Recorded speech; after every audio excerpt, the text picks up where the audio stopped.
Good afternoon. Welcome to our 46th Annual Civic Celebration. We got a round of applause for Doug. Doug has been emceeing this event for as long as we can all remember.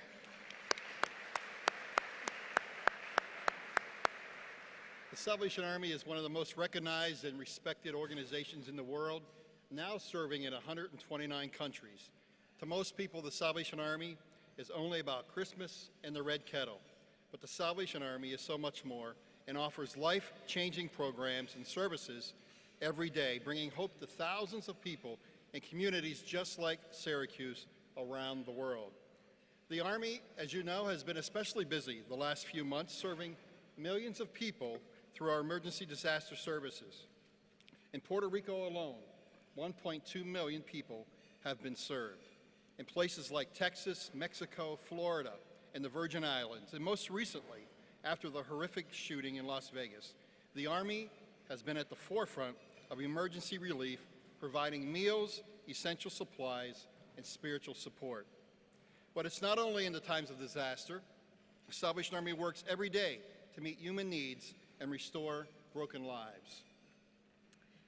Syracuse Area Services is heading into its 135th year of service to our community. And just like Jim Kelly, we believe in perseverance as we help children, families, and adults overcome difficult circumstances. Faith and the support of community partners like each of you helps our dedicated staff provide caring, compassionate service to more than 40,000 people each year. Most people don't know that the Salvation Army offers 44 different programs in Onondaga County, making it one of the largest and most diverse Salvation Army operations in the country. We have a strong commitment to serving those individuals that need us the most. Today, you will hear about 3 of those services and the story of 3 people whose lives have been changed because the Army was there to help when they needed us. If we had more time, I would tell you about all of our programs, our daycare centers, our emergency shelters, our youth programs, our food pantry, and our services for senior adults. But we did promise that we would get you out on time today. Just know that the Salvation Army serves everyone from tiny babies to senior adults and every age in between. In addition to our many programs, the Army works together with other agencies in our community to address critical issues that impact the people we serve. We are proud to be a partner with Greater Syracuse Hope as we join together to fight poverty in our community, with the Early Childhood Alliance as we strive to make sure every child in our community enters kindergarten ready to succeed in school, and with the Housing and Homeless Coalition of Central New York as we work to eliminate homelessness. The problems we face are complex and difficult to solve, but collectively we have the desire, the drive, and the perseverance to succeed. So thank you everyone for your generous support of our work. We are encouraged by your commitment to helping us meet the needs of people who are struggling, giving every child, adult, and family an opportunity to thrive. We appreciate your confidence in us, and we promise we won't let you down. God bless you. Thank you.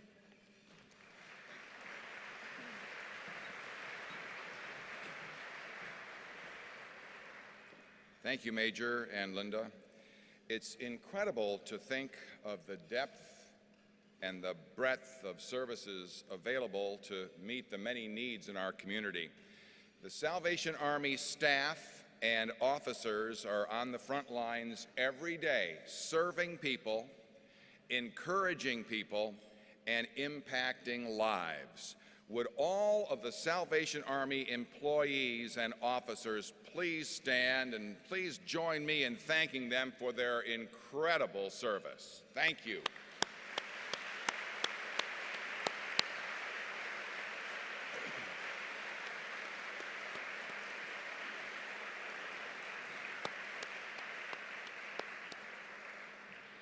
Here to present the Media Award is our Civic Celebration Committee co-chair, Renee Lane.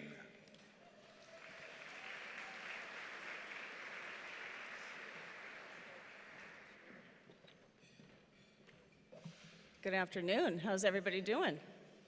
Are we ready for some awards? The Media Award is presented each year to a member of the media for their outstanding support of our community and the Salvation Army's mission. I am thrilled to present this year's award to a woman who is a true force in this community and has been instrumental in creating public awareness of the Salvation Army, its programs and mission for many, many years. She also happens to be a very dear friend of mine, so it makes it extra special for me, selfishly. She is none other than Laura Hand, Anchor and Community Affairs Director of CNY Central. Please turn your attention to the screen.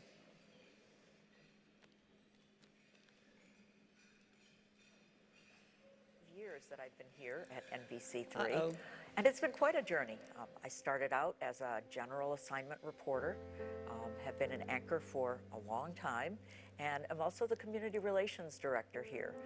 For me, it means giving the people in the community a voice. You may not think it's a big deal to go out and spend an hour, 2 hours with a group, but they get so much out of it, and you walk away feeling like you've really done something good too.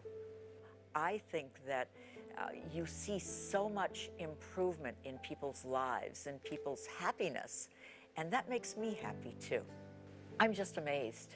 A lot of what I do on the board is program overview, which is pretty dry, but you get to see those programs in action, and it touches people every day.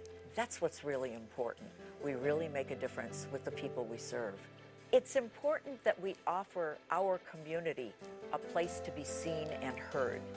And I think we do that in part by partnering on events that go on.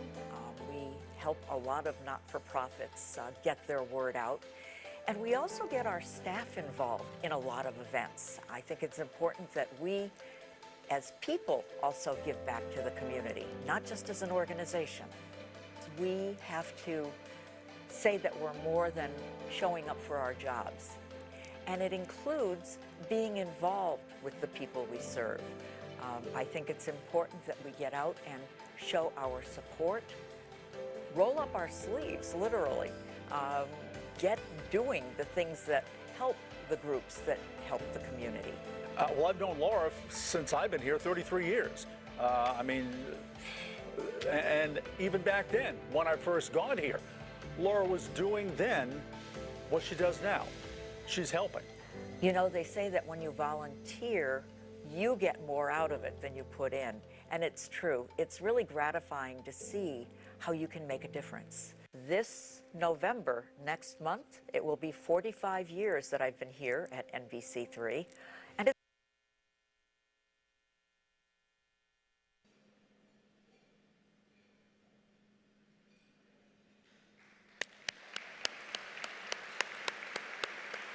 Well, it goes without saying, Laura works tirelessly to assist everyone in this community and has done so many wonderful things for the Salvation Army, including raising funds, serving on the board, executive staff, executive committees. She's on this committee.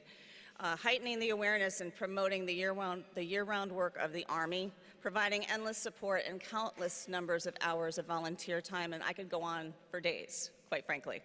So Laura, thank you, thank you. We truly appreciate you and all that you do for us and everyone in this community. And it is my pleasure and honor to present Laura Hand with the Salvation Army 2017 Media Award. Well deserved.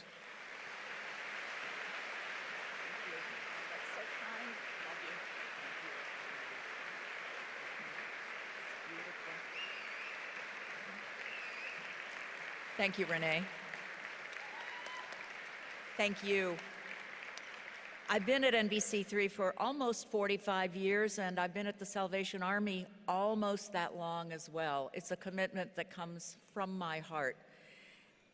I'm truly honored by this award, but I want to thank you, all of you, for coming here and supporting the Army. It's been very much in the news that the Army has helped people who are devastated by all the storms lately. We are blessed in this community with no disasters as such, but there's an ongoing fight here to take care of those who really need help, and the Salvation Army is there. They couldn't do it without you, and there are success stories. That's the best part of what the Army does. So thank you for your support. Thank you very much.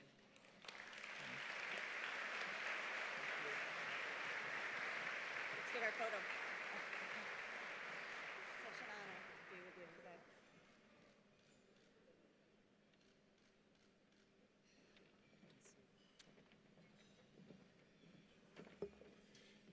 Congratulations. For more than 35 years, Booth House has provided a temporary home to runaway and homeless youth. In addition to food, shelter, and clothing, teens receive counseling and support to help resolve the crisis they face. Jessica was one young person who found help and hope at Booth House. Please turn your attention to the screen to learn more. I came to Booth House when I was about 15 years old. I had ran away a couple times before arriving at Booth House. I knew what was going on at home wasn't right. I was being severely abused physically, mentally, neglected, and sexually as well. I feared my life. Like, I had to sleep with my bed up against the door of my bedroom because I just thought that, you know, she was gonna kill me at one point. You know, she used to say, I hope you die in your sleep. I hope you croak and die. Like, so I thought that she was gonna kill me. Like, because she was so very abusive to me. I did the intake. I was very nervous. I didn't know what to expect. All I knew is that I wanted to be somewhere safe and out of where I was at, the danger that I was in, because I feared my life. I was assigned a PINS worker. He brought me in and we sat in his cubicle. He started talking to me. He had put my information in the computer, and it was 2 pages down of how many CPS reports were open and closed for me since the time I was born until 15. And he just looked at it and he said, this is sickening. My first night at Booth House, I was scared. You know, I didn't know what to expect, what to happen. My father was never in my life. My biological mother did all the abuse to me. I didn't really have anybody. I was secluded from my stepfather and his family. So, I mean, I had nowhere to go, so I didn't know what to expect. So I was kind of sitting there, laying there in bed at night, just hoping, praying that something good comes out of it, and whatever it is, it's gonna benefit me, and it's gonna help me. Being at the Salvation Army's Booth House and Barnabas House has had a major impact on me. As you can see, I'm here working at Booth House for about 5-6 years strong. You know, it was a time in my life that their staff members provided me with the love, the care, the support that I didn't really have much of. They provided me with that positive outlook on life. I wasn't being told, no, I wasn't going to be able to do anything. I wasn't being put down. I wasn't being shown that I wasn't somebody that couldn't be loved.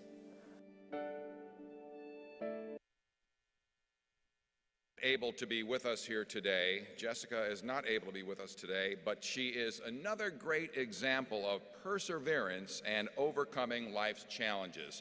How about a round of applause for Jessica?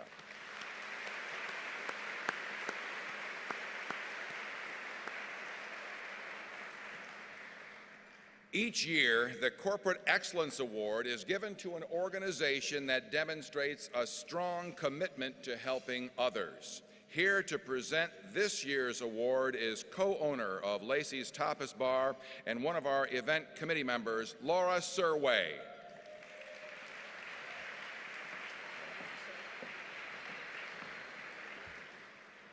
So feel free to get up and go back and continue to bid on some of those wonderful silent auction items. I noticed that Coach Boeheim's autographed basketball was only at $150. Really? The Disney was at $390. We've got a couple of really great items back there that we could absolutely get someone to get up and go back and move the price up. So again, thank you for being here, and the reason why I'm here today is to share with you the fact that the CNS company's corporate mission is to improve communities they serve while providing opportunities and growth for their team members. Their leaders and staff alike are dedicated to giving back to this community financially as well as volunteering their time. Turn your attention to the screen to watch this short video.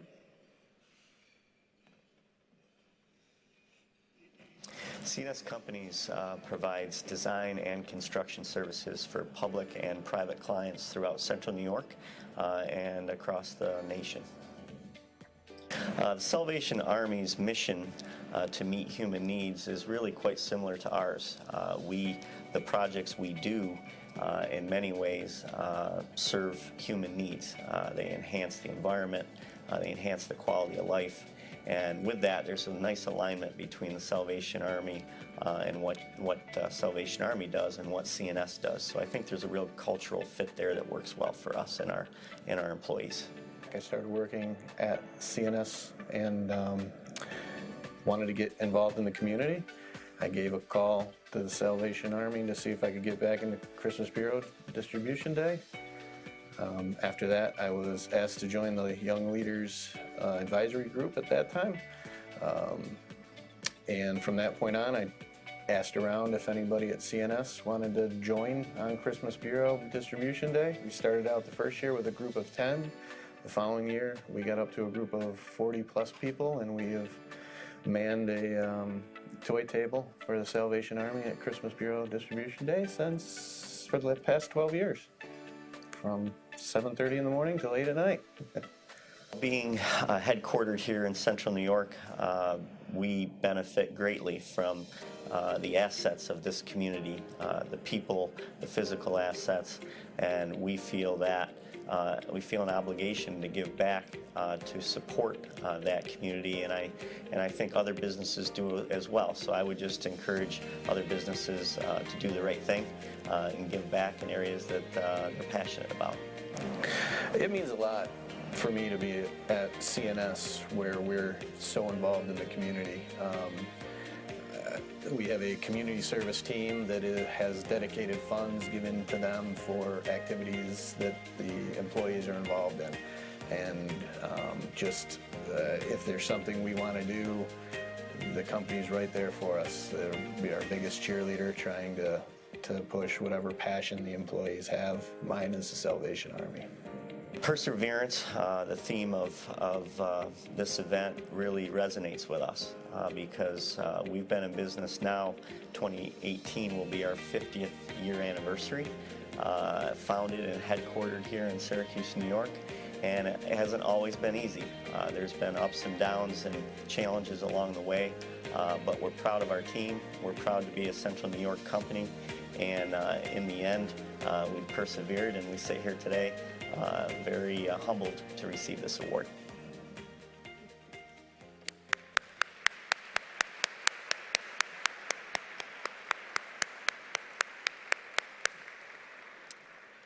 So today, it's my honor to present CNS Companies with the Corporate Excellence Award for its unwavering support of the Salvation Army and their continual commitment to give back to the communities they work in. Please welcome John Trimble, the CEO of CNS Companies, and their managing engineer, Nick McLaughlin.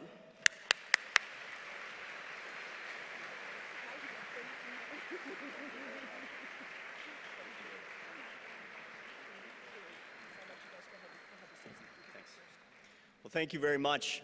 I do want to recognize a couple of the driving forces for us as far as the Salvation Army is concerned. Obviously, Nick is one of those who has personal and professional commitment to the Salvation Army. Also want to recognize Renee Lane. Renee, would you stand up again to be recognized for all you've done to drive CNS into the Salvation Army? We appreciate that. And with the world's challenges and people's challenges becoming what seems to be more extreme, it's nice to know communities have a solid partner and a committed resource to go to like the Salvation Army. And we're just proud to be able to help in a little way to make that happen. And we're humbled to receive this award, like I mentioned in the video. And on behalf of all of us at CNS, we appreciate you all being here, what you do for the community, appreciate the Salvation Army, and thanks for the recognition.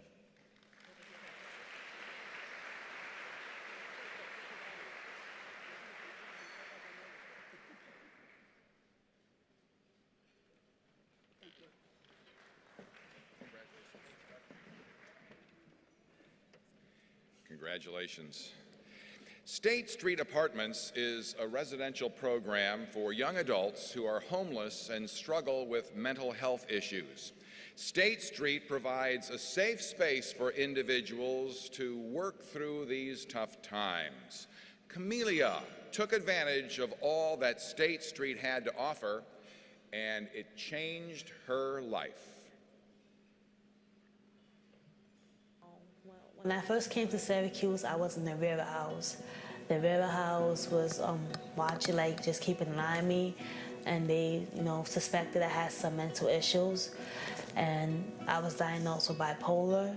I knew I was sick because if I was in New York City, I was on a whole bunch of medication, and they couldn't diagnose me. I went to different psychiatrists, I went to different therapists, and they couldn't pinpoint it. So for them to actually diagnosed me here, it was a relief for me to know what was happening with me, especially me being pregnant. It was hard.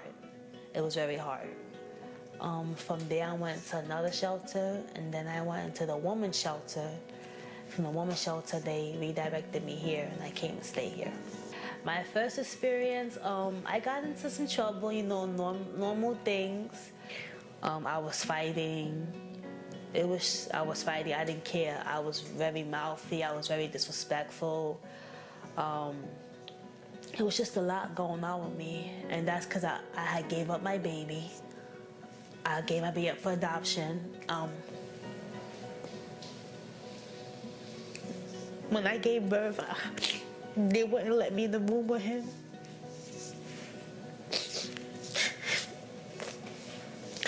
I had to go see him in the NICU unit, and that hurted me the most. But I knew it was for the best. I'm in a better place now. My son's well taken care of. He's happy, he's healthy. That's all I care about. My second time here, I made it something. I was going to school, actually got into volunteering, being productive. I made something, I saved money. I went then, like in the year, I went out on my own. I really want people to know that the Salvation Army and State Street is here because they help you, and you really need the help. They're not wasting their time. Time is never wasted here. They're here for your purposes, and you're here for your purposes. You can make friends, but you're ultimately here for you. They love what they do, and they wouldn't be here if they didn't love what they do.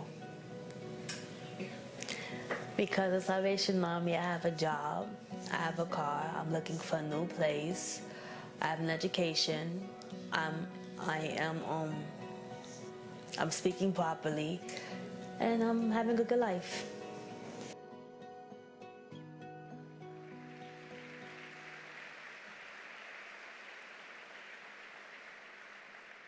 We are proud to have Camellia in the audience with us today. Congratulations, Camellia, on your accomplishments, and we look forward to hearing about your future successes. Camellia, will you please stand so we may recognize you? So proud of you.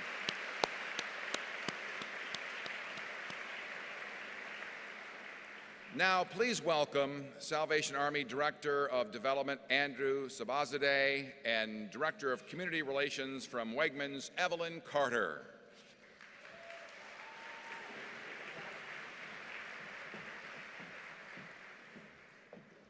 Wow, this is great. I feel like we're at the Grammys, Andrew. I tell you, we're presenting an award. I know. So we're here to present the Community Impact Award, which goes to individuals who are making extraordinary efforts and helping the lives of others. So Andrew, may I have the envelope, please? Drum roll. And the award goes to Jim Boeheim? They gave us the wrong envelope. That's not right. Oh my goodness, they gave us, they're not gonna ask us to do this again, Andrew. Oh my goodness. But the person who is receiving this award does have an affiliation with Jim. We know that actually Jim was a recipient a few years ago, and I believe that he has had a significant impact in the life of that one who will be receiving the award today. And that is none other than Eric Devendorf. Excuse me, sorry.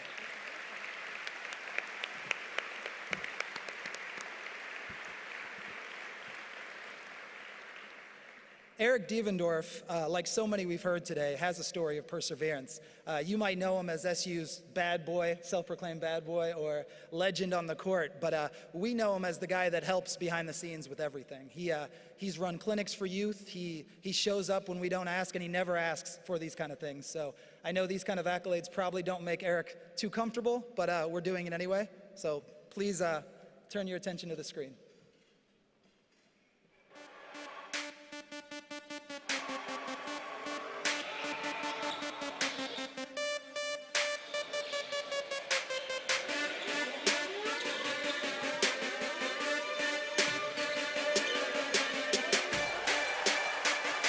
Devendorf, a deep three. You've seen that before.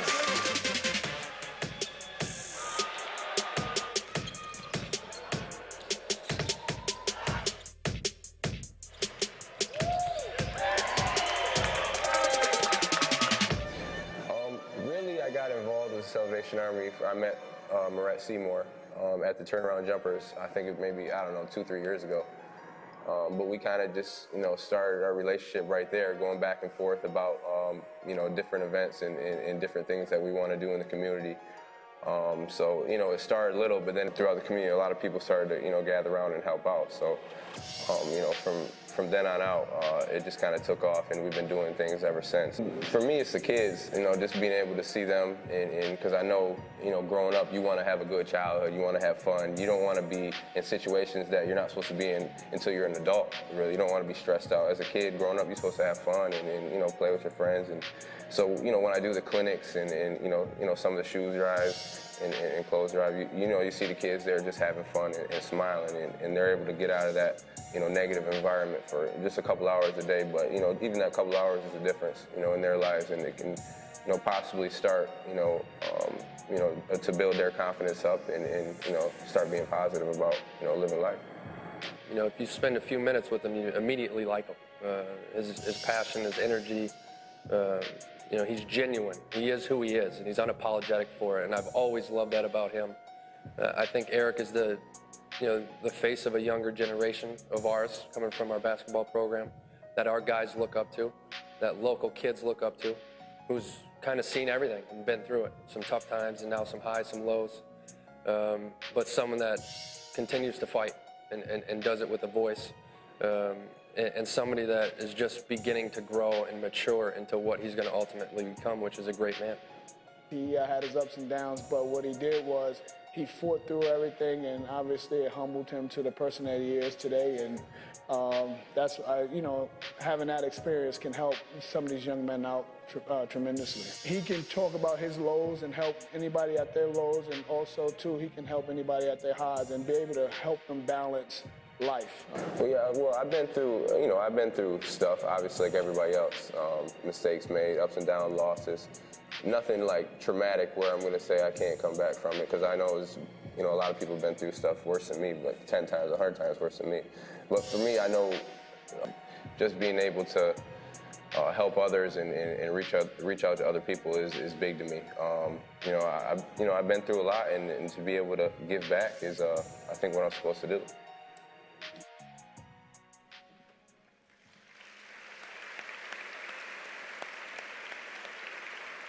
For your dedication, for your commitment, and for your strong willingness to improve the lives of others, the 2017 Community Impact Award goes to Eric Devendorf.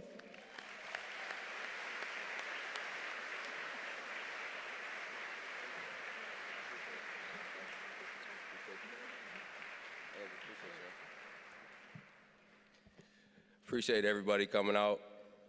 First off, I just want to thank the Salvation Army for letting me be a part of something so special, being able to give back, especially to the kids in the community. It means a lot. Then I want to thank all the people that helped out. I've seen a lot of faces here today, that I did events with, clothes drive, shoe drive, the clinics for the kids. So I just appreciate all you guys. It feels good. It feels good to be able to help out and make an impact in the community that supported me so much.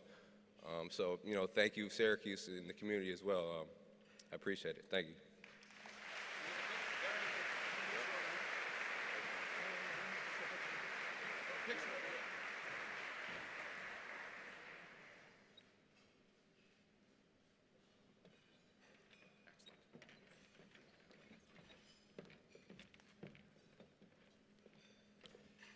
Congratulations, Eric. Now, please welcome back to the stage Lee Diamesis.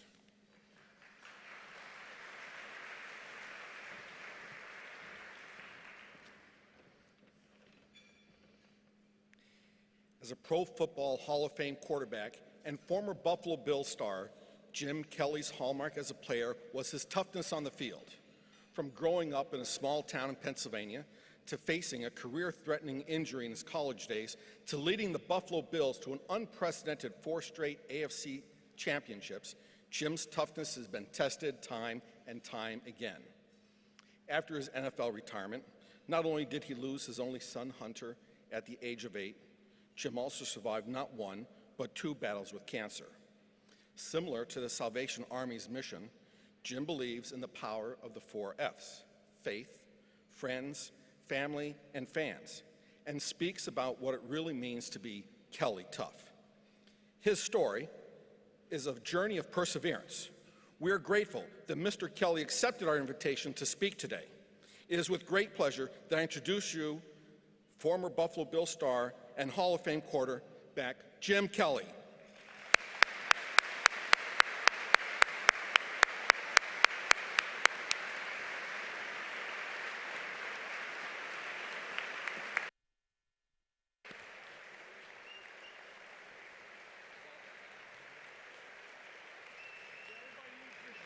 Stretch the legs.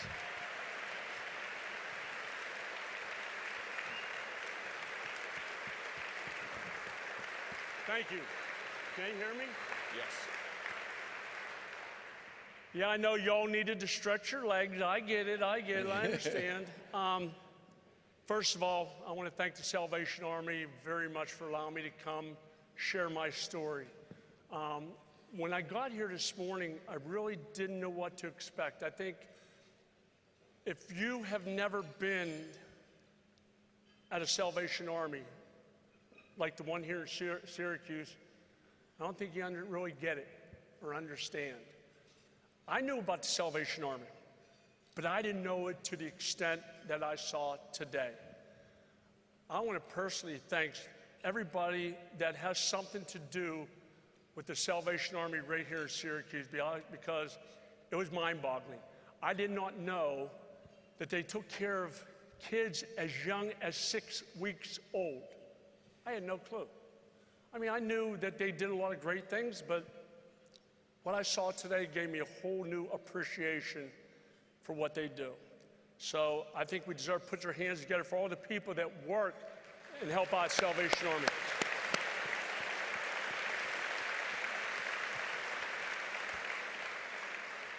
Congratulations to all the honorees. Just listen to some of the people that have receiving these awards. Your heart goes out and you understand. But when we are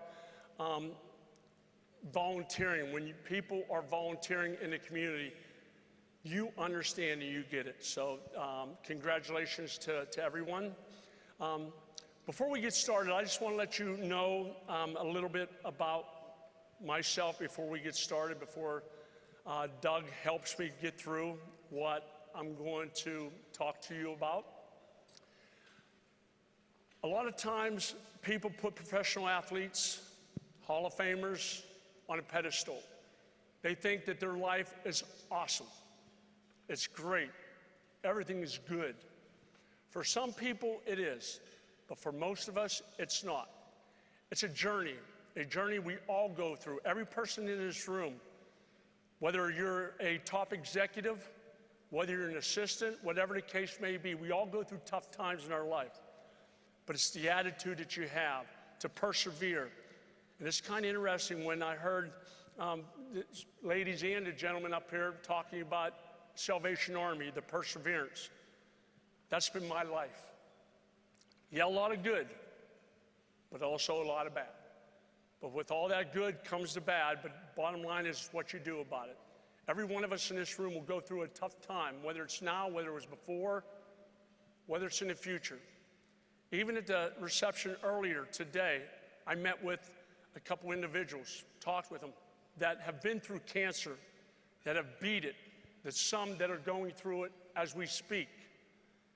But the bottom line is the attitude, the caregivers, the people around you, to be able to make them never, ever give up. And as you hear me speak today, and just to let you know, I still have no saliva. So the only reason I do really my Q&A the way I do is because I can't go more than a few minutes without taking a drink of water and spraying. So I just want to let you know that through this journey that you're going to hear, buckle up. Because there's a lot of good things, there's some funny things, but as that journey goes on, there are things that you're going to hear that you wish would never happen to somebody that you know.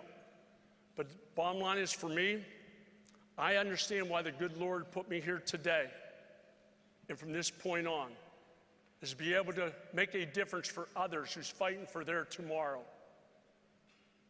Trust me, 20 years ago, I didn't want to be put in this position, but I understand, and I do get it. So you're going to hear the journey of Mr. Kelly, Jim Kelly, Kelly Tough, whatever you want to call it. You're going to hear a journey today that hopefully when you leave today, you'll have a better understanding of never giving up and leaving here today to make a difference for somebody else. Ready, Doug? You bet. All right, big man. By a round of applause and maybe some cheers. How many Buffalo Bills and Jim Kelly fans are there here in Syracuse?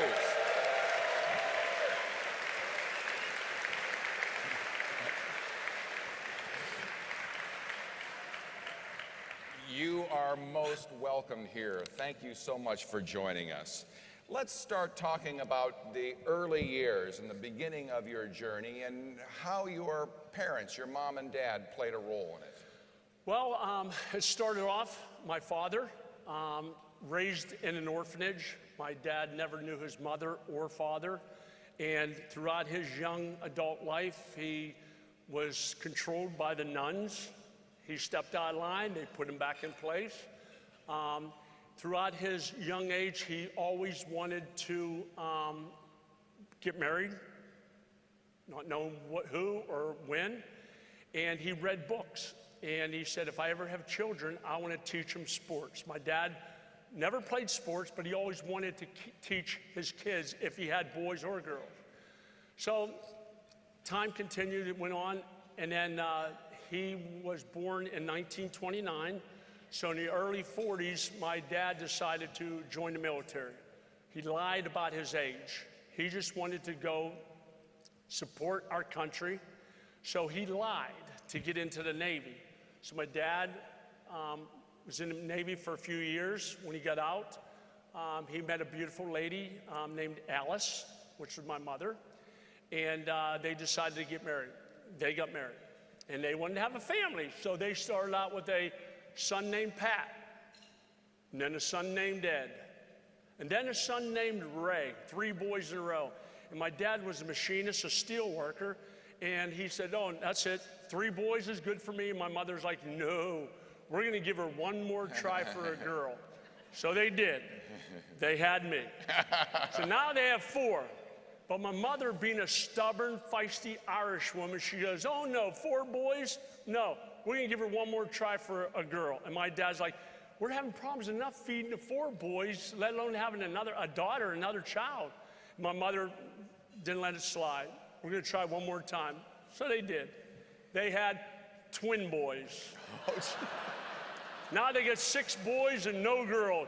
And of course, my dad won that battle. No more, 6 boys is enough. And if you can just envision growing up in a family of 6 boys, the fights that we had, we didn't fight anybody else. We fought amongst each other.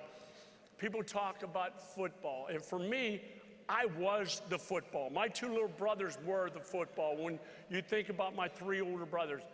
But to be honest with you, as we continued to grow up, we understood what we put my mother through. All the fights. I remember one Christmas, we fought so much that my father bought us boxing gloves. And my father was a Golden Glove boxer in the Navy, so he taught us all boxing. But when we'd fight, which thank God Mom didn't tell him all the time, he'd come home, he'd hear about it, he'd talk to us, but what he would do is he'd put the boxing gloves on us, but also put a football helmet on us. So we weren't hitting each other in the face, but we were hitting each other in the helmet. So we fought that way amongst each other. And I used to love it because I had twin brothers younger, so I used to love beating on them. But as you got older and you started growing, we put the boxing gloves on for fun. No longer it was fun for me to fight my 2 little brothers because they were growing up, and now I can get hit from this side and this side. And maybe that's why I had so many concussions, because of my brothers. But you know what? Growing up, we all wanted to be good enough to take care of the 2 people we loved. And that was my mother and my father. We all had dreams. We all had goals. And for me, my dream was playing the NFL. I was one of those little boys that, 9, 10, 11 years old. My idol growing up was Terry Bradshaw. And I wore number 12, but it wasn't a shirt that I bought. It was a T-shirt that I drew number 12 on it. And I was one of those little boys that would drop back in my backyard, and I'd throw a pass to Lynn Swan and one to John Stallworth, and I'd be leading my team down the field with 2 minutes to go in the Super Bowl to win it. All those dreams that we had as little boys, shooting shots as basketball. But one of the things my father always taught us, that if you're waiting for me to tell you to get out there in the backyard and practice your free throws, your layups, your fastball and pitching, your football, throwing the football through the tire, all those things that my dad, if you're waiting for me, or if you're waiting for your coach to tell you to get out there, you're gonna be just like everybody else. What's gonna separate you, it's what you do. And I know it's a saying that they use nowadays all the time, an old cliche, it's what you do when people are not watching. My dad used that many, many, many years ago. But the thing is, we all wanted to do it. We all wanted to be the best. And as time continued to go through high school, and as I continued to set those dreams and those goals, here I am as a young little boy, and I'm thinking about college now. And I have, different colleges recruiting me to come play for them.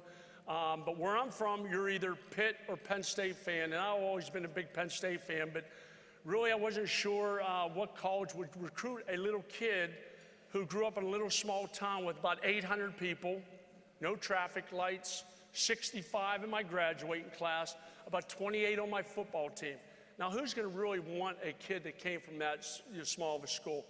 But the dreams that I had, the goals that I set to try to be able to be good enough, to make it to the top, to take care of Mom and Dad, and make my 5 brothers proud of me. That journey is still continuing. So Jim had a great high school career. I mean, he was a great high school player, and so naturally he was recruited by a number of major colleges and universities. Miami wasn't necessarily your first choice. No, not even close. As a matter of fact, I didn't even know much about Miami. And like I said, where I'm from, Pitt or Penn State, living in Pittsburgh, I never was a Pitt fan. I always loved Joe Paterno, and I love everything he was all about, Jack Ham, and the way he was, and just the team, those boring, ugly uniforms. I don't know why, but I liked them. And I thought, maybe I can play for them. Well, they came recruited me. They went to my basketball games. I went to his football camp my junior and senior year of high school. I'm going to Penn State. I took a couple trips to some other schools just to really see what it was like.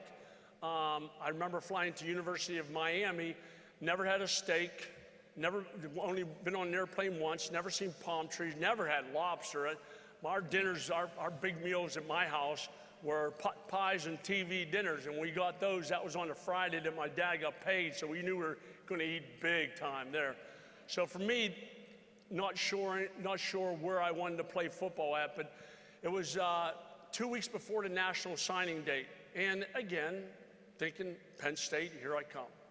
And Joe Paterno called and he said, Jim, I just want to let you know that we've already signed the 2 all-state quarterbacks that we want, and we'll give you a full scholarship, but as a linebacker. And I'm like, you got to be kidding me, linebacker? He said, yeah, we signed the 2 guys we wanted. So, of course, I'm mad. I'm frustrated. I'm like, so I called my brother Pat. And my brother Pat, I called him, I say, Pat, I just want to let you know that Coach Paterno just called me. And just a little FYI, my brother Pat was drafted by the Baltimore Colts, was with the Detroit Lions, but ended up in the World Football League, and he was a linebacker. And I said, Pat, Coach Paterno just called me, and they offered me a scholarship, but as a linebacker, not a quarterback. What do you think I should do? And I knew in the back of my mind what I wanted to do. He said, brother, I have a few words of advice for you.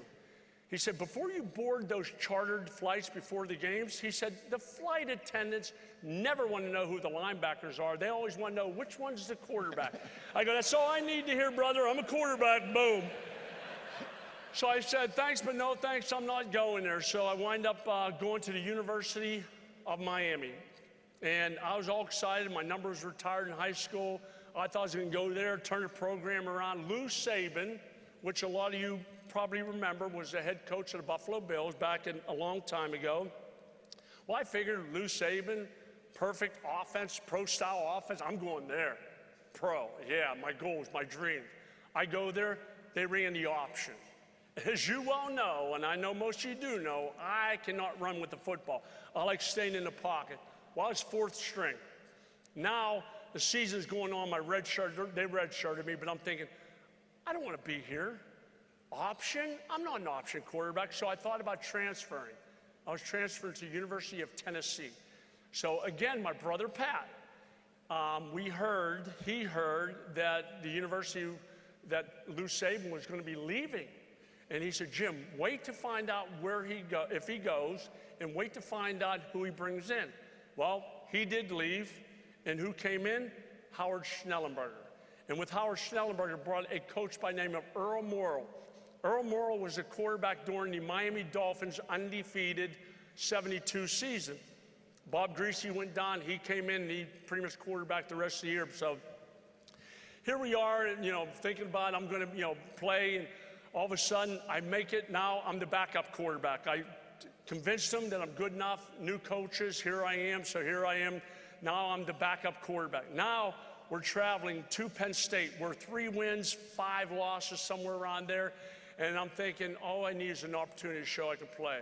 But we're going to Penn State, the team that recruited me to play linebacker. But I'm really going there to get the chocolate chip cookies from Mom.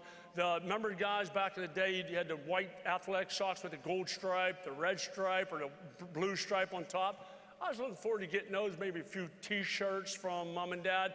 My buddies, my brother's going to be there. And if I happen to go into the football game, mop-up duty when we're getting killed, so be it.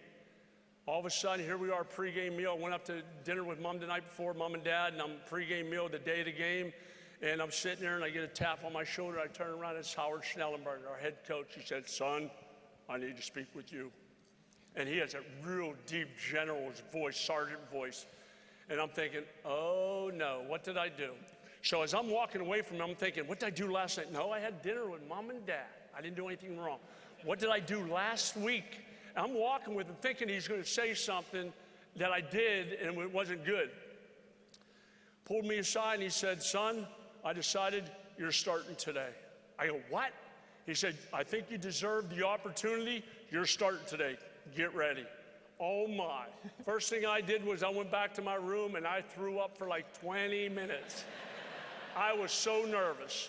We wind up beating Penn State that day, 26-10, the upset of Penn State Nittany Lions.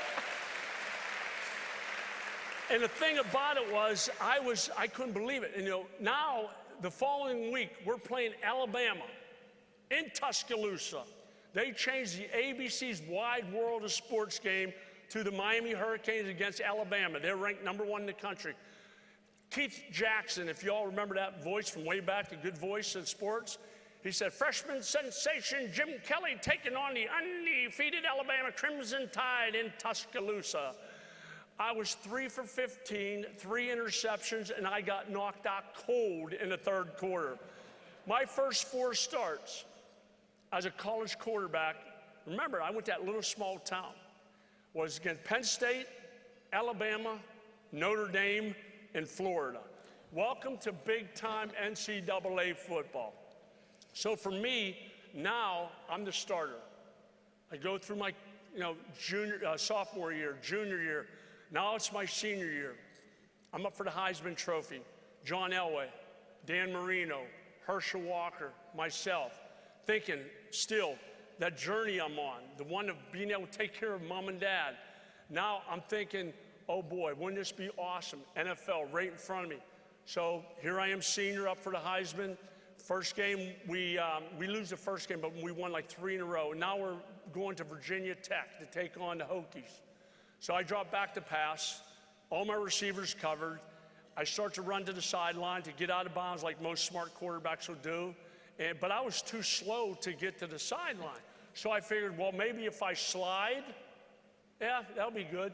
But no, in the back of my mind, I said, maybe if I cut back, I might be able to score a touchdown. Well, I planted my foot and I cut back and I got blindsided. Boom, I got buried into the turf. That was the last football game I ever played. I totally blew out my right arm. And when I got back, the first thing the surgeon said to me after I got out of surgery was, I hope you studied. And I said, why is that? He said, because you blew out your shoulder so bad, we had to insert 3 metal rods into your right arm, and you may never get your range of motion back. And for me, that was devastating because here, that dream of taking care of mom and dad, that dream of making it to the NFL, gone. Well, I remember my dad said, don't ever let somebody tell you you can't do anything. You're a Kelly. You can fight back. Prove them wrong. So I hung my mom and dad's picture in my locker. 2 of my little brothers moved on to Miami, helped me rehab, and I just rehabbed my shoulder so hard. But now, here it is. That dream of playing the NFL is just still going to be there. And I remember thinking and dreaming, is there any teams out there that would take a chance on a quarterback who just blew out his arm that he throws with? Is there any team that would take a chance on me? So it's up in the air pretty much for me at that point. So Jim's college career is over, and the next hurdle coming up, the NFL draft, and it had to be a big question mark. What was your mindset? Huge. For me, I mean, everybody knows the way the NFL is say to draft. It was in New York City, Chicago, now it's in Chicago, I think they're going to try for one of the big years to be at the Pro Football Hall of Fame. But now they invite the top 30, 40 athletes that are in the draft to the city. They wine, they dine them, they take care of them. But back when I played, there was nothing like that. So envision this. Here I am at my agent's house. I'm sitting in a nice, juicy, fat recliner. My mother on the right arm, my dad on the left arm, TV in front of me, my agents around me, and I'm sitting there watching the draft. And that was the year John Elway said he did not want to play for the Baltimore Colts. He said, you draft me, I'm playing for the Yankees. So they're like, oh boy. So draft comes up, Pete Rozelle gets up. The Baltimore Colts select with the first pick quarterback from Stanford, John Elway. And of course, we pretty much know what happened after that. But here I am, 2nd pick, 4th pick, 7th pick, 8th pick.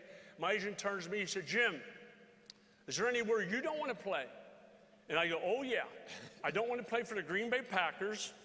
Remember, I went to the University of Miami of Florida. I don't want to play for the Minnesota Vikings, and I sure to hell don't want to play for the Buffalo Bills. And it's so I'm sitting there watching, and all of a sudden now it's the 12th pick of the first round. Pete Rozelle walks up to the podium and he said, the Buffalo Bills select with the 12th pick of the first round, tight end from Notre Dame, Tony Hunter. I go, yeah, when I did that, I hit my mother. I go, Mom, I'm so sorry, but I'm not playing for Buffalo. My agent said, relax, Jim, they also have the 14th pick. So I'm like, oh no. So I'm sitting there saying, please don't pick me, please don't pick me. So Pete Rozelle gets up and he said, the Buffalo Bills select with the 14th pick in the first round, quarterback from the University of Miami, Jim Kelly. I cried. I didn't literally cry, to be honest with you, but I was bummed out. But with 5 minutes later, I'd do all the interviews. You know, I can't wait to be a Buffalo Bill. I'm so excited to be a part of that franchise, turn them around. A great owner. They have some good players. They're going to get some more. Every answer I gave, I lied. I didn't want to play in Buffalo, and I didn't. 2 years I played. I signed with the Houston Gamblers of the United States Football League. But to be honest with you, that was a place where I really learned to throw the football. But again, one of the best decisions I ever made in my life was becoming a Buffalo Bill in 1986. I remember signing there, Mom and Dad there, and being able to sit there and look at my father, who always wanted me to play in the NFL. When I was drafted by Buffalo, he was excited. My mom and dad never asked for a new car, never asked for a new home, never asked for anything except for one thing. My dad wanted a motorhome. And the reason he wanted a motorhome, so he could take all of his buddies who worked in the steel mill, worked in the plant with him, to the football games, to be able to take them with him, to be able to share what his son was able to do, but to be able to share it with his friends. So many days, he would load that motorhome with Mom in front, him driving, all of his buddies in the back, drinking their Iron City beer and getting ready for the Buffalo Bill tailgate party. But that's what my father wanted. So for me, that was great. But as time went on, you know, through the 86 season, 87, now all of a sudden, here we are, 1990. We beat the LA Raiders 51-3 to go to our first Super Bowl.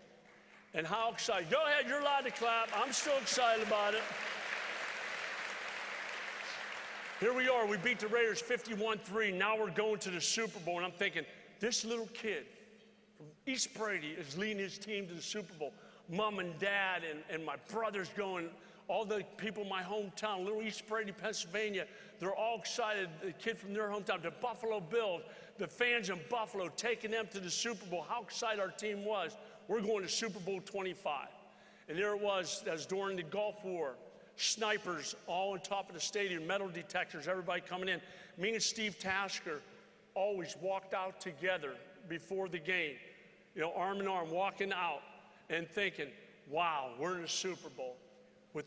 Walk out in the field and all the flash bulbs going off. Never been in that situation, but always dreamed about being there. And then having Whitney Houston, the greatest national anthem ever sung by her, the chills that go through my body and still do when I think about how she sang that national anthem. And then here it was. Remember what I told you when I was 8, 9, and 10 years old as a little boy, leading my team down the field with 2 minutes to go in the Super Bowl. There I was, the quarterback of the Buffalo Bills. 2 minutes to go in Super Bowl 25. I'm the quarterback. A pass to Andre Reed, a great catch by Keith McKellar, a scramble up the middle for me for about maybe 1 or 2 yards. Thurman Thompson, a couple big runs by Thurman.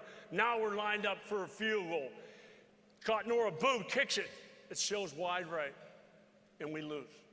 How that hurt, not for myself as much. Yeah, it hurts me, but for my mom, my dad, my 5 brothers, who never once have been ever jealous of me, who helped me get and fight through some tough times.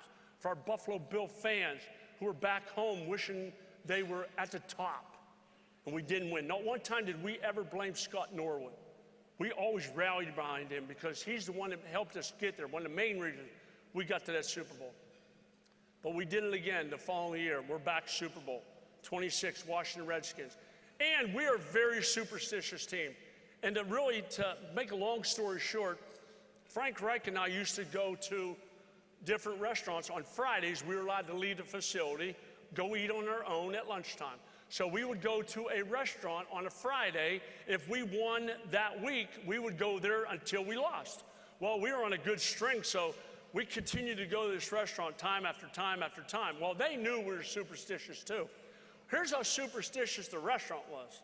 Super Bowl 26, they Federal Express our table, our chairs, our plates, our silverware, everything to Minnesota.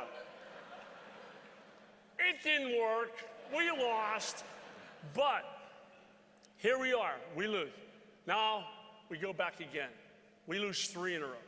Now, I do understand that Thurman, Bruce, Andre, Ken Hall, Will Wolford, all of them physically will get themselves ready to play. I knew mentally, I thought I knew pretty much how they would, but not sure.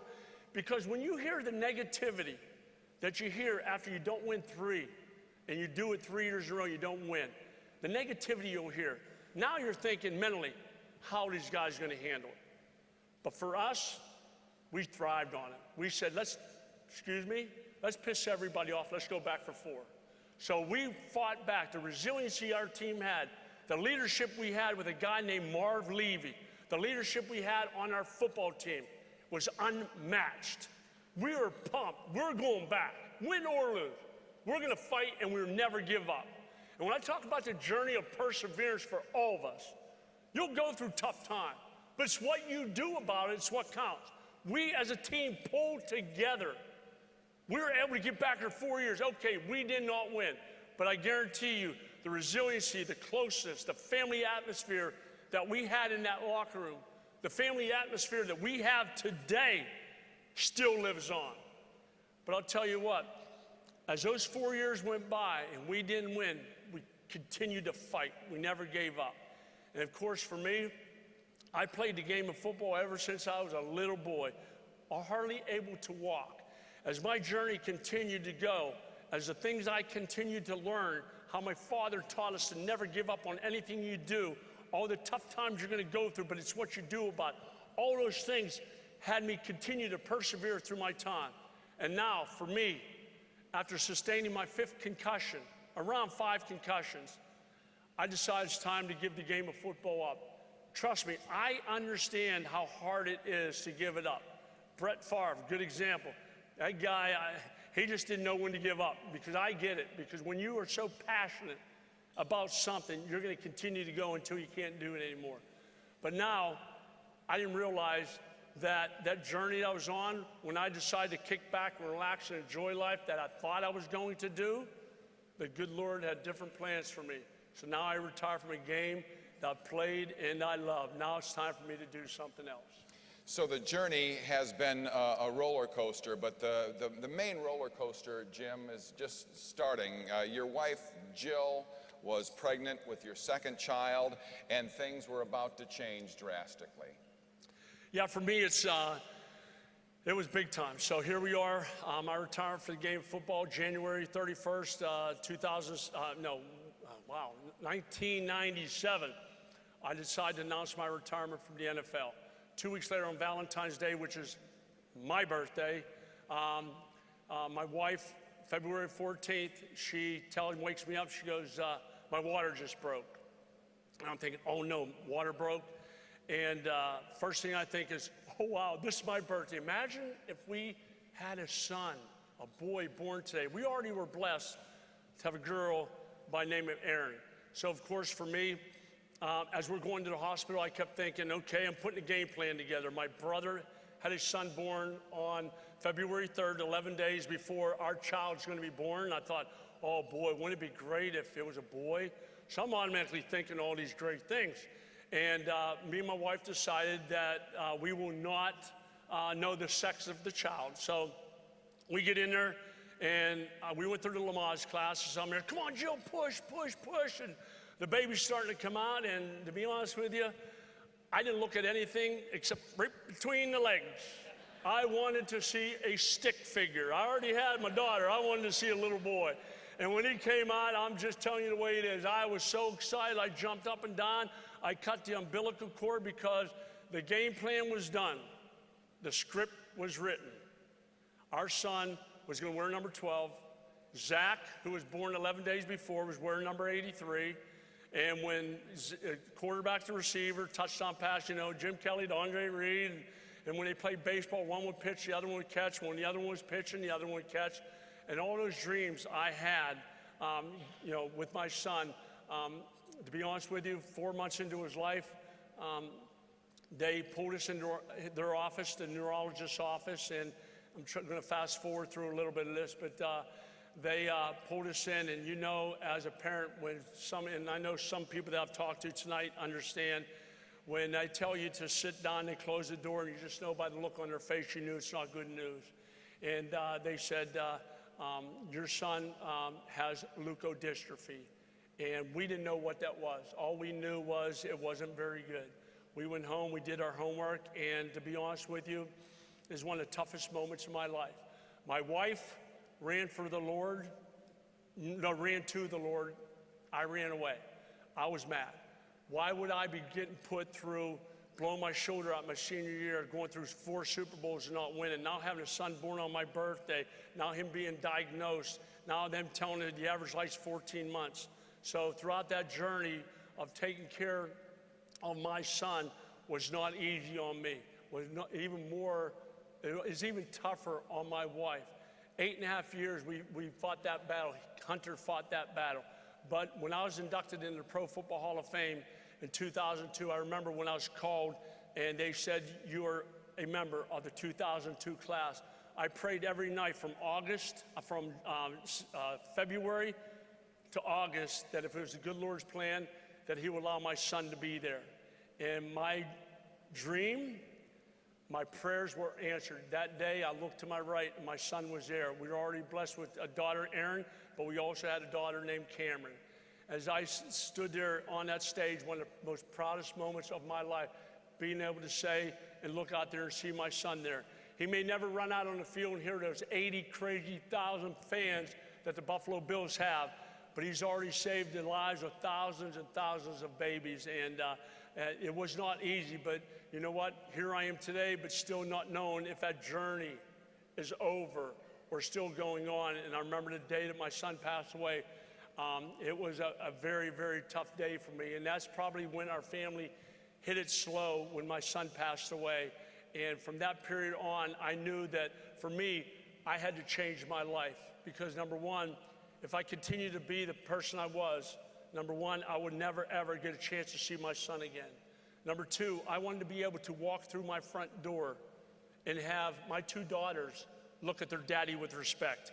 And number three, I wanted to make sure when I walked through that front door, my wife was there for that hug. And the way I was acting, the way I was as a human being was not very good. And I knew that I had to change.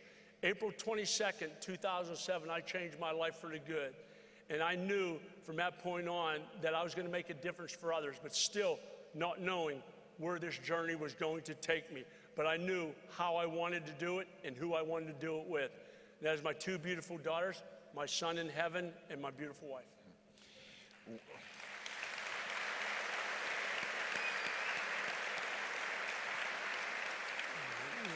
We only have a few more precious moments with Jim Kelly, but Jim, you then faced with another personal battle, you know, and how did all that come about, and how did your family and friends and fans actually help you through it? Again, to fast forward through it, I remember the day I was having a lot of issues, and to start off with, you know, when you play football, you're going to get beat up pretty good. Well, after I hit 50, 51, 52 years old, major back pain, major neck pain.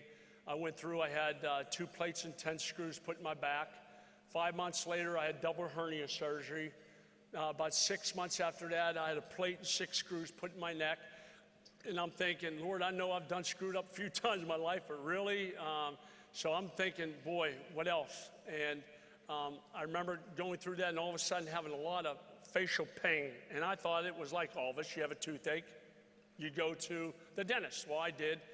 1 root canal, 2 root canals, 4 root canals, 5 root canals, and nothing was helping. And there's one point that I was taking probably between, I ain't lying, 12 and 16 Advils a day. My mouth was hurting so bad, and we had a biopsy taken because I knew something was wrong. They removed my whole upper teeth, and they did biopsies, and it came back negative. So I thought, well, good, I don't have cancer. Well, a couple weeks later, I went into my brother, Danny, and I said, Danny, something's wrong. I can't handle this pain anymore. So I went and had another biopsy taken. And again, when the doctor closes the door, tells you to sit down, you pretty much get ready for bad news. And he did. He said, Jim, the diagnosis came back, it came back positive. You have upper jaw cancer. I'm like, you gotta be kidding me. He said, and the thing is, we need to get this taken care of right away. So automatically, I leave, and I'm driving down the road, and I pulled off. And I just broke down crying. I said, you know what? I didn't feel sorry for myself. I wasn't mad. How am I going to tell my wife? How am I going to tell my 2 daughters who were there when they saw their little brother dying, saw what he went through every day? My wife, who took care of my son for 8.5 years, how am I going to tell them that their father is now dying of cancer? For me, that was the toughest part. So I go home, I tell them, of course, at the beginning they cried, but I'll tell you what, it turned into fierce. You're going to beat this. We know, we're with you. The attitude that my family had. Not one time did they ever have a frown. Always that attitude. You're going to do this. You're going to beat this. And as time went on, they removed my whole upper jaw, and they took that out. I was cancer-free. I'm thinking, good, I beat it, perfect. And all of a sudden, within 8 months later, it came back, and it came back with a vengeance. It moved into my V2 nerve, which goes to the ganglion in your brain, and if it gets to that point, it just spreads throughout your body. And they said that your cancer's back, but we need to start radiation and chemo ASAP. So I went to the hospital, and I wound up starting out in New York City, Manhattan. I ended up in Buffalo, thank God. But the thing is, not once did my family, my 2 daughters, my wife, my 5 brothers, not one time did they ever walk into my hospital room with a frown on their face. They walked in with an attitude they're going to make my day better by their attitude, what they said in their presence. Not one time. My people that have worked for me for over 20, 21 years, my friends, they came in. They rallied. They continued to inspire me to keep going, never, ever give up. And one time I was after I got out of the hospital, I'm laying in my hotel room after giving an appearance, and people were saying that I've been an inspiration to them to never give up. I thought about it, when I hear that, it inspires me to continue, to never give up, that encouraging word. And I laid in my bed, and I thought of this phrase, and I hurried up and wrote it down, because Lord knows that I forget a lot of things. And I knew if I didn't write it down, I would forget it. And it goes like this: make a difference today for someone who's fighting for their tomorrow. Make a difference today for someone who's fighting for their tomorrow. My family every day made a difference in my life to never give up. I prayed every night that I'd be able to be there, to be able to inspire people that are going through tough times. Not just if you have cancer, not just if you are going through a tough day, but your grandparents, your mother, your father. The Kellys are huggers. We get it. We understand. When you're going through tough times, that encouraging word, what that will do for you is so inspiring. And I did, as Doug said, the 4 F's. Number 1, the faith. I was mad at my wife for putting that I had cancer on Facebook and all that. I said, I don't want anybody to know what I'm going through. I've been through enough. I don't need to have this. She goes, Jim, if you ever need people to be praying for you, she says, it's now. I didn't realize how bad I was, but I always have trusted my wife. I get it. Number 2, my family. My family, I should say number 1 is family. Number 2 is my friends, my buddies, everybody that were there for me, always rallying around me. And I'll tell you what, having the people that I know that are close to me coming into the hospital, yeah, number 2 was family. But my family has been there since day one, never ever wanted me to give up. My friends, always there, always that encouraging word. And finally, the fans. How many people sent me well wishes? How many people just said, you know what, I used to not like you. You know, the Patriots fans, the Jets fans, the Dolphin fans especially. They would say, we are praying for you. But that's what helps you get over tough times. So for me, the faith, my family, my friends, and my fans, those are the people that help me get over and beat and continue to be able to hopefully inspire others. In our final moments here with Jim Kelly, Jim, it sounds like your daily mission coincides really nicely with the daily mission of the Salvation Army. I'd like you to comment on that. Also, what kind of advice can you give to the people here about giving back to the community? And finally, I'd love to have you tell us a little bit about Hunter's Hope Foundation. I'll try to remember all those questions. You know what, for me, and I'll talk to you a little bit about Hunter's Hope, and it was Salvation Army too, but we understand. I mean, every one of us in this room, you probably have a pet charity that you think about. And as I walked through the Salvation Army today and saw what they do and all the things that they do, I understand. I'll tell you what, it takes everybody pulling together. I've been always a big part of a team, whether it was the Kelly team, whether it was Miami Hurricanes, whether it was the Buffalo Bills, whether it's a team of people that are suffering from cancer. It's for every person in this room to never, ever give up. And I will, when we have a little fun after, I want to just really use a finishing touch and talk to really get it in your hearts. But for me, to end on this, and then we'll take my jacket off, we'll see how many athletes we have in the audience and how smart people are, and see if you can catch some footballs I want to throw out. But Hunter's Hope, again, to fast forward through this, when my son was born, the state of New York was only testing for 14 diseases. There were states like Illinois where they have 54, Mississippi 45. And depending on what state you were at, when you had a child, that's how many diseases they test for. And when me and my wife found out that thousands and thousands of babies die every year in our country because they were born in the wrong state, we knew we had to do something about it. Now the state of New York is over 40. Most states, I've traveled to probably 7 or 8 states. I've talked to different governors. I continue to do that today because everything we do with our foundation, Hunter's Hope, affects every single person in this room, whether it's you, whether it's your grandchild, whoever, or a friend. When they have a baby, the state, this beautiful state of New York now tests for over 40. Give these kids a chance to dream. And I hope some people don't take this wrong. I do get it that we get to send billions and billions and billions of dollars overseas to other countries. I get it. But we need to save some of that money for the United States of America to give these kids right here in our own communities a chance to dream like I was able to do as a little boy.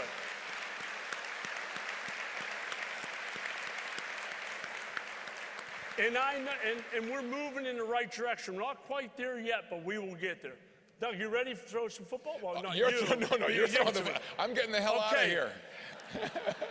I have a few rules. All right, hold on. Doug, will you hold my ring for me? Oh, yeah. I want that Oh, yeah. Fumble. Yes, good. So what we're going to do now is I am going to ask a question. And if you know the answer, raise your hand. The first person I see that raises their hand, I will call upon you. And you get a chance to answer the question. If you answer it right, you have the opportunity to catch a football. But if you answer it wrong, you owe $100 to the Salvation Army, okay? You sit back down and you don't get the football. But if you guess it right, you have the opportunity to catch a football, okay? If you catch it, the football is yours, congratulations. If you drop it, not only do you owe $100, but everybody at your table owes $100.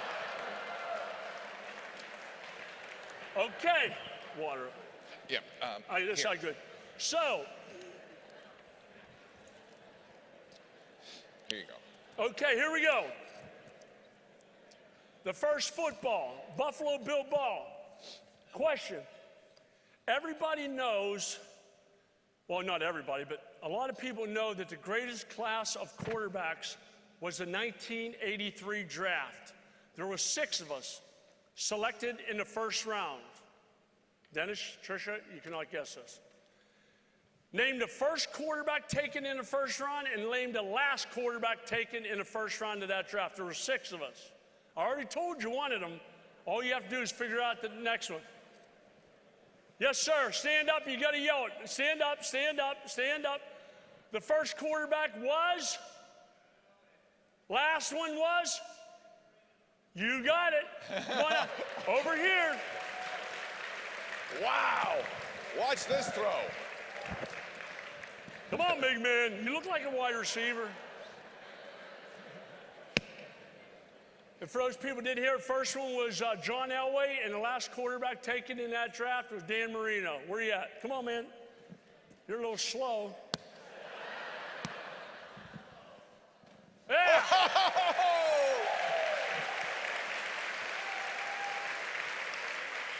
The second football, hold on. This is a Patriots ball. I'm kidding. Don't get mad. I know there's a couple Patriots fans out there. I met them earlier. Did you donate this ball? Okay, here it is. The first, I think, and I'm going to have to, but I know the answer to it. The first game that I think it was the first or second game I played in as a redshirt freshman was against Syracuse. What stadium did I play in? What's the name of the stadium I played in? Raise your hand. Name of the stadium. Yes, sir, way in the back. What did you say? Archbold, no. What? Archbold, no. Wrong. Say, whoa. $100. Right here, yes, sir. What? You got it. Rich Stadium. Because... Come on out here. Just so you know, my redshirt freshman year, we traveled to Syracuse, but this dome was just being built, so they played their games at Rich Stadium, where I wanted to play my whole career, so it's pretty cool. Back up. Hey, who's sitting at that table? So you are too. Okay, be ready to pay $100, all right?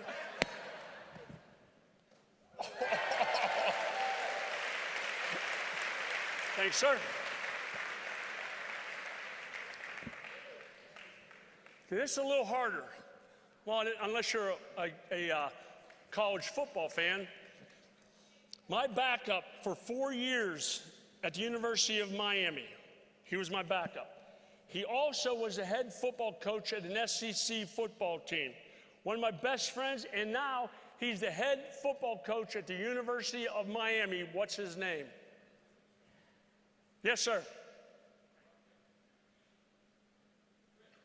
Mark Richt? You got it. Good job, Mark Richt. Come on out here. You want a long pass? You good there? Don't keep walking up. Yeah. Baby!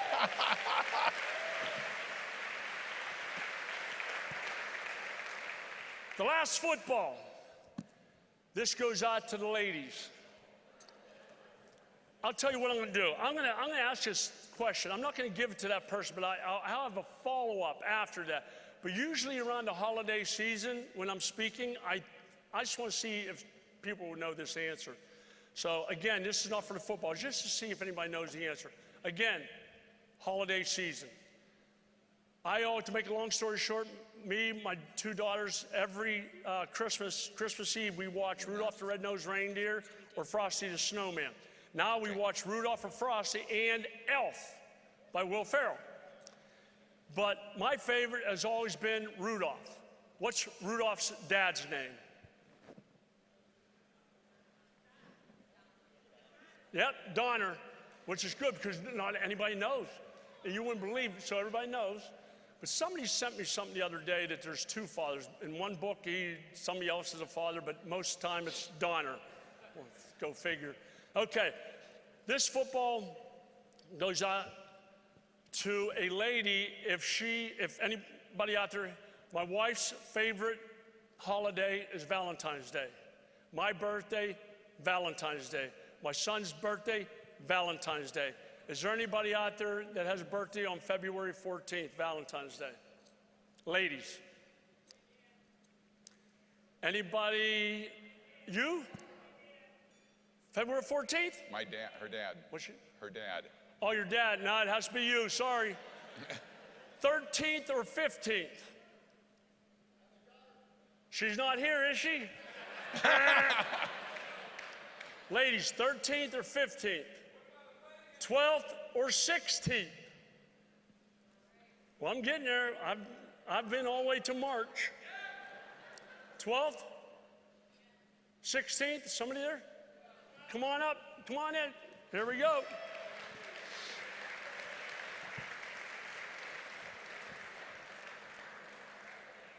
She don't have to catch a pass.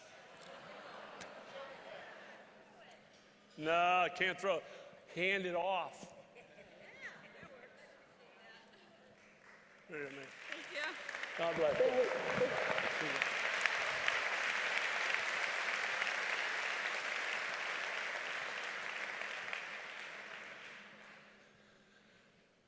The last football goes to Doug. Thank you very much for you. Yep, I will personalize that to you afterwards. Big hand for Doug. Yeah, thank you, buddy. Thank you. God bless you. Good job. God bless you. Here's your ring.